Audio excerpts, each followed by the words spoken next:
Hello friends, welcome to our channel. இன்னைக்கு என்ன வீடியோன்னு பார்த்தீங்கன்னா, லாஸ்ட்டா ஜோத்பூர்ல லாஸ்ட் டே எனக்கு. இனி ஊருக்கு போயிட்டு எவ்வளோ மந்த்ஸ் கழிச்சு நான் வருவேன்றது எனக்கு தெரியல.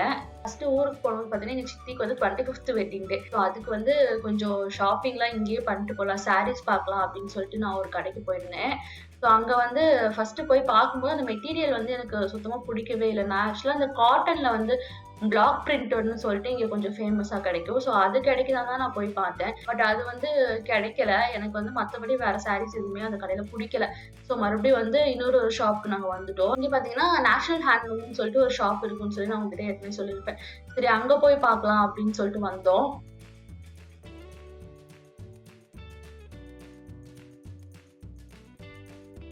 இங்க பார்த்தீங்கன்னா, இந்த சாரி நல்லா இருந்துச்சு. ஆனா பிளாக் கலர் இருக்குது. சரி வெட்டிங் டே அன்னைக்கு எதுக்கு பிளாக் எடுத்துட்டு போணும் அப்படின்னு சொல்லிட்டு அத விட்டுட்டு, நாங்க இதுலயே ப்ளூ கலர்ல இன்னொரு பீஸ் இருந்துச்சு. மொத்தமாவே 2 பீஸ் தான். பிளாக் ஒண்ணு, ப்ளூ ஒண்ணுன்னு சொன்னாங்க. ஸோ அந்த ப்ளூ நாங்க எடுத்துட்டோம். நெக்ஸ்ட் பார்த்தீங்கன்னா, இது எல்லாமே ஜுவல் பாக்ஸ். இங்க இது ரொம்ப சீப் அண்ட் பெஸ்ட்டா கிடைக்கும். இந்த மாதிரி ஐட்டம்ஸ் எல்லாமே அதுக்கப்புறம் இந்த ட்ரே எல்லாம் பாருங்களேன் எவ்வளவு அழகா இருக்குன்னு சொல்லிட்டு. நீட்டா நம்ம வீட்ல டைனிங் டேபிள் மேலயோ இல்ல ஹால்ல நம்ம டீ டேபிள் மேல வச்சோம்னாலாம் சூப்பரா இருக்கும். அந்த ஹேண்ட்லூம்ல இருந்து வெளியே வந்ததுக்கு பாத்தீங்கன்னா, இந்த மாதிரி ஸ்லிப்பர்ஸ், அதாவது குழந்தைங்க யூஸ் பண்றதெல்லாம் வச்சிருந்தாங்க. எல்லாமே 100 rupees சொன்னாங்க. மல்டி கலர்ன்றதால நீங்க எல்லா ட்ரெஸ்க்கும் யூஸ் பண்ணிக்கலாம் அப்படின்னு சொல்லிட்டு அது பாத்தீங்கன்னா ஒண்ணு வாங்கினோம்.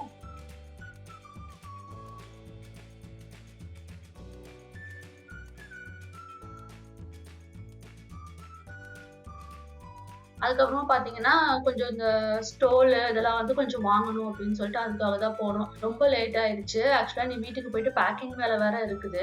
ஸோ மத்த ஸ்டோர்லாம் கொஞ்சம் பழசாயிடுச்சு அப்படின்னு சொல்லிட்டு இது ஜஸ்ட் 150, 100 இந்த 2 ரேஞ்சில வச்சிருந்தாங்க. 100ல இருக்கிறது அந்த அளவுக்கு கொஞ்சம் நல்லா மாதிரி இருந்துச்சு. ஹைட்டு கொஞ்சம் கம்மியா இருந்த மாதிரி இருந்துச்சு. அதாவது 150 பார்த்தீங்கன்னா, கொஞ்சம் ஓரளவுக்கு ஓகேவா இருந்துச்சு. ஹைட்டும் பார்த்தீங்கன்னா கொஞ்சம் ஜாஸ்தியா இருந்துச்சு. சரி ஓகே இதுவே வாங்கிக்கலாம் அப்படின்னு சொல்லிட்டு அதுல ஒரு 2 காமன் கலர்ஸ் தான் பார்த்து எடுத்தேன். மத்தபடி டிசைன்ஸ்லாம் பார்த்தீங்கன்னா சூப்பரா வச்சிருந்தாங்க. அதுக்கப்புறமா மத்த ஷாப்பிங் எல்லாம் முடிச்சுட்டு வந்ததுக்கு அப்புறமா பார்த்தீங்கன்னா, ஸ்வீட்ஸ் வாங்கிட்டு போலாம் ஊருக்கு போறதுக்கு அப்படின்னு சொல்லிட்டு தான் இங்க பார்த்தீங்கன்னா, ஜண்டா ஸ்வீட்ஸ்ன்னு சொல்லிட்டு ரொம்ப ஃபேமஸான ஸ்வீட் ஷாப்பு. ஜோத்பூர் வந்தீங்கன்னா, உங்களுக்கு கண்டாகர் போற அந்த மெயின் ரோட்லயே ஃபர்ஸ்ட் என்டர் ஆனதும் உங்களுக்கு இந்த ஸ்வீட் ஷாப் தான் இருக்கும். உங்களுக்கு கிரவுட் பார்த்தாலே தெரியும் எவ்வளோ இருக்குதுன்னு சொல்லிட்டு. எல்லாமே இங்க இருக்கிற ஸ்வீட்ஸ் வாங்கி சாப்பிட்டுட்டு இருக்கிறவங்க தான். நாங்க ஸ்வீட்ஸ் வாங்குறதுக்கு முன்னாடி சரி போய் ஏதாவது ஸ்நாக்ஸ் வாங்கி சாப்பிடலாம் அப்படின்னு சொல்லிட்டு போனோம். ஸ்நாக்ஸே பார்த்தீங்கன்னா நிறைய வெரைட்டிஸ் வச்சிருந்தாங்க. நம்ம ஊரு தோசை, மசால் தோசை அதெல்லாம் கூட இங்க வச்சிருந்தாங்க. பட் டேஸ்ட்லாம் எப்படி இருக்குது நாங்க சரி தகி பூரி வாங்கி சாப்பிடலாம் அப்படின்னு சொல்லிட்டு போயிருந்தேன். ரொம்ப நாள் ஆச்சு இந்த மாதிரி எந்த ஒரு சாட் ஐட்டம்ஸும் வாங்கி சாப்பிடவே இல்லை. எதுவுமே ஊர்லயும் நான் வாங்கி சாப்பிடல, இங்க வாங்கி சாப்பிடாதனால சரி லாஸ்டா ஒரு தடவை வாங்கி சாப்பிட்டு பார்ப்போம் அப்படின்னு சொல்லிட்டு ரொம்ப டெம்ப்ட் ஆயிடுச்சு அவங்க ரெடி பண்றதை பார்த்ததும். நெக்ஸ்ட் ஸ்வீட்ஸே பாருங்களேன் எவ்வளவு வெரைட்டிஸ் வச்சிருக்காங்கன்னு சொல்லிட்டு. நாங்க மெயினா கீவர் வாங்குறதுக்காக தான். இங்க ராஜஸ்தான்ல ரொம்பவே ஃபேமஸான ஸ்வீட் பாத்தீங்கன்னா கீவர். கீவர் மத்த பக்கம்லாம் கொஞ்சம் சின்ன சின்ன பீசஸா வச்சிருப்பாங்க. இங்க பாத்தீங்கன்னா எல்லாமே பெரிய பெரிய பீசஸா வச்சிருக்காங்க. அது நம்ம கட் பண்ணி தான் தராங்க. பூரியும் பாத்தீங்கன்னா நல்லா பெருசா கொடுத்தாங்க. ஆக்சுவலா சாப்பிடவே முடியல. டேஸ்ட் வைஸ் சூப்பரா இருந்துச்சு. அது இல்லாம உங்களுக்கு அந்த தயிர்லயும் ஏதோ எக்ஸ்ட்ரா ஆட் பண்ணியிருந்திருப்பாங்களாட்டுருக்குது. டேஸ்ட் நல்லா இருந்துச்சு. கீவர் பாருங்களேன் உங்களுக்கு ஆக்சுவலா கட் பண்ணி வச்சிருக்காங்க. இது ஒரு பீஸு. இதே உங்களுக்கு ஃபுல் ரவுண்டா இருந்தா எவ்வளவு பெருசு இருக்குன்னு யோசிச்சு பாருங்க. நான் ஏற்கனவே பழைய வீடியோஸ்ல எல்லாம் கூட உங்களுக்கு காமிச்சிருப்பேன் கீவர் எப்படி இருக்குன்னு சொல்லிட்டு. பட் ரேட் இங்க கொஞ்சம் ஜாஸ்தியா இருக்கிற மாதிரி எனக்கு ஃபீல் ஆச்சு. எப்படியோ ஆல்மோஸ்ட் ஷாப்பிங் எல்லாம் முடிச்சுட்டு வந்தாச்சு.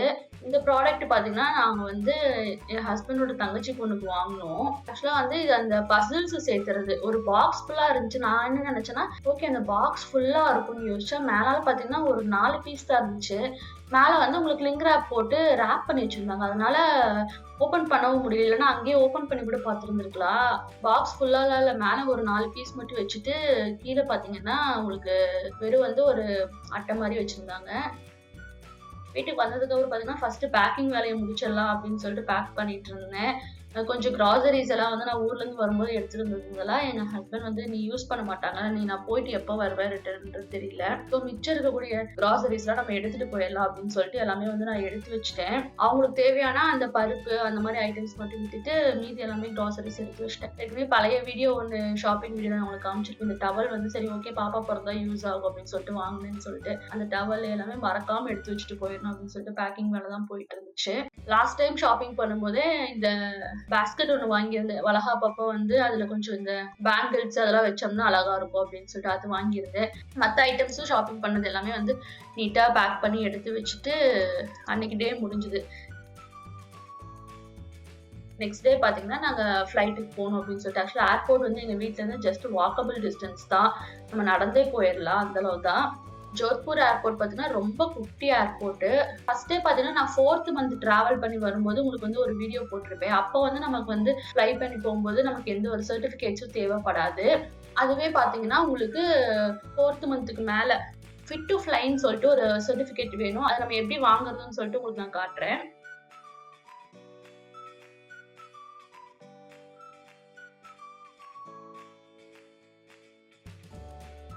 ஃபர்ஸ்ட் உள்ள வந்து பேக் எல்லாம் செக் பண்ணிட்டு உள்ள போட்டுட்டு வெயிட் மட்டும் எங்களுக்கு கொஞ்சம் டவுட்டா இருந்துச்சு எவ்வளோ இருக்கும் அப்படின்னு சொல்லிட்டு. ஸோ வெயிட் எல்லாம் செக் பண்ண எல்லாமே கரெக்டா இருந்துச்சு. ஸோ அதெல்லாமே வெயிட் போட்டுட்டு மீதி இருந்த வெஜிடபிள்ஸ் வச்சு வீட்லயே கொஞ்சம் டொமேட்டோ ரைஸும் கர்ட் ரைஸ் மட்டும் எடுத்துட்டு வந்தேன். மார்னிங் சாப்பிட்டுக்கலாம் அப்படின்னு சொல்லிட்டு.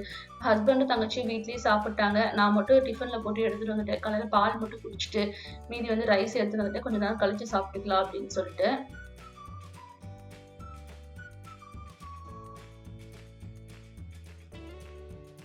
நெக்ஸ்ட் எங்களுக்கு போர்டிங்க்கு கூப்பிட்டாங்க. அது இல்லாம பாத்தீங்கன்னா இன்னைக்கு எங்களுக்கு வந்து வெட்டிங் டே வேற. ஸோ வெட்டிங் டே அன்னைக்கு ஃப்ளைட்ல டிராவல் பண்ண வேண்டியதா இருந்துச்சு. டிக்கெட்ஸ் வந்து நாங்க முன்னாடியே புக் பண்ணிட்டு வெட்டிங் டேக்கு வந்து ஊருக்கு போயிடலான்னு பார்த்தோம். ஆனா கடைசியில் பாத்தீங்கன்னா கரெக்டா அந்த சாட்டர்டே சண்டே வந்து ரொம்ப ஃப்ளைட் டிக்கெட்லாம் ஜாஸ்தியா இருந்துச்சு. அதாவது உங்களுக்கு பாத்தீங்கன்னா ஒரு ஆளுக்கே வந்து 15,000 அந்த மாதிரி இருந்துச்சு. அதே வந்து மண்டே புக் பண்ணும்போது பாத்தீங்கன்னா உங்களுக்கு வந்து ஒரு 9,000 அந்த ரேஞ்சுக்கு தான் இருந்துச்சு. ஸோ ஓகே 3 பேருக்கு டிக்கெட் புக் பண்ணோம்னா ரொம்ப காஸ்ட்லியா இருக்கும் அப்படின்னு சொல்லிட்டு நாங்க சாட்டர்டே சண்டே வேண்டாம் மண்டேவே போய்க்கலாம் அப்படின்ற பிளான்ல இருந்தோம். அவ்வளவுதான். அந்த ஒரு பில்டிங் இருக்கு பாத்தீங்களா, அது மட்டும் தான் இந்த ஜோத்பூர் ஏர்போர்ட். ரொம்ப குட்டி ஏர்போர்ட். நாங்க ஃபர்ஸ்ட் பாண்டிச்சேரியில இருக்கும்போது கூட கொஞ்சம் பாண்டிச்சேரி கூட ஓகேவா இருந்த மாதிரி இருந்துச்சு. ஆனா இது பாத்தீங்கன்னா ரொம்ப குட்டி ஏர்போர்ட். ஃப்ளைட் டேக் ஆஃப் ஆகிற டைம்ல பாத்தீங்கன்னா இங்க வந்து உங்களுக்கு நம்ம கவர்மெண்ட் ஏர்ஃபோர்ஸ் ஸ்டேஷன் அண்ட் இது ஏர்போர்ட் ரெண்டுக்குமே பாத்தீங்கன்னா ஒரே ரன்வே. கரெக்டா நம்மளோட ஃப்ளைட் வந்து ஃப்ளை ஆகிறதுக்கு போற டைம் பாத்தீங்கன்னா அந்த டிஃபென்ஸ் ஏர்கிராஃப்ட் பாத்தீங்கன்னா லேண்ட் ஆகுது அப்படின்னு சொல்லிட்டு கொஞ்ச நேரம் நிறுத்தி இருந்தாங்க. யார் யாருக்கு பார்க்கணும்னு விருப்பம் இருக்குதோ பாருங்க அப்படின்னு சொல்லியிருந்தாங்க.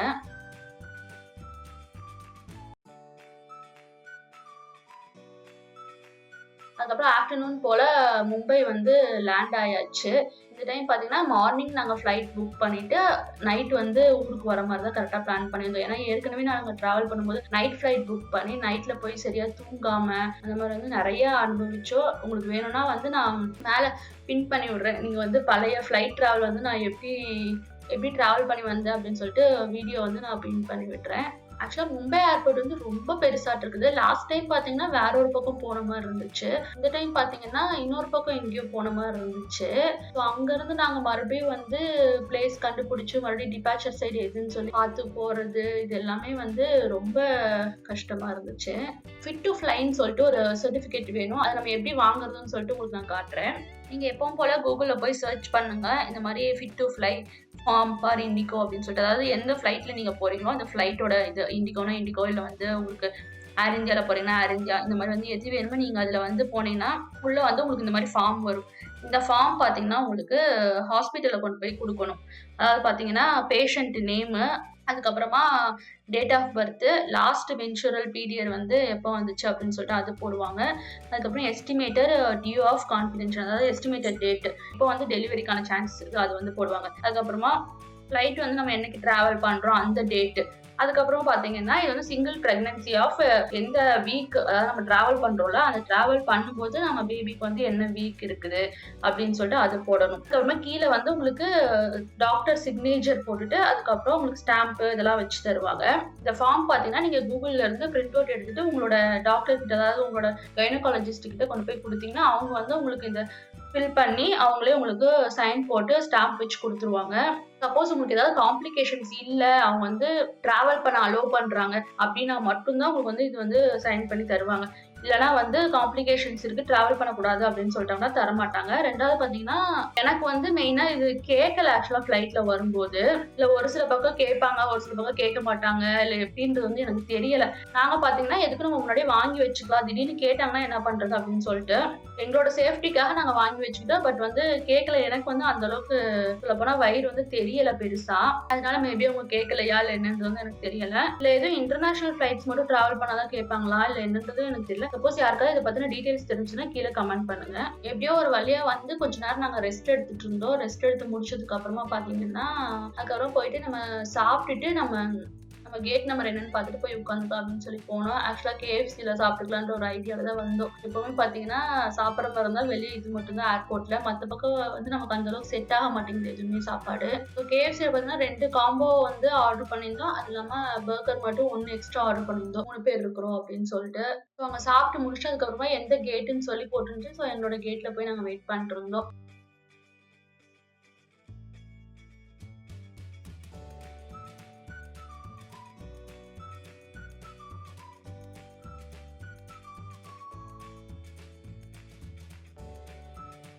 அவ்வளோதான். அப்புறம் மும்பையிலருந்து ஈவினிங் போல கிளம்புச்சு. நைட்டே ஆயிடுச்சு சொல்லப்போனா.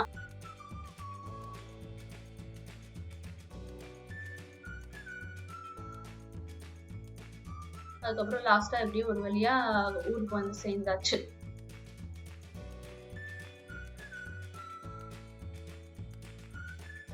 அவ்வளோதான். இதோட இந்த வீடியோ முடிஞ்சுச்சு. உங்களுக்கு இந்த வீடியோ புடிச்சிருக்குன்னு நினைக்கிறேன். புடிச்சிருந்தா ஒரு லைக் போட்டோம்னா நம்ம மறுபடியும் அடுத்த வீடியோல பார்க்கலாம்.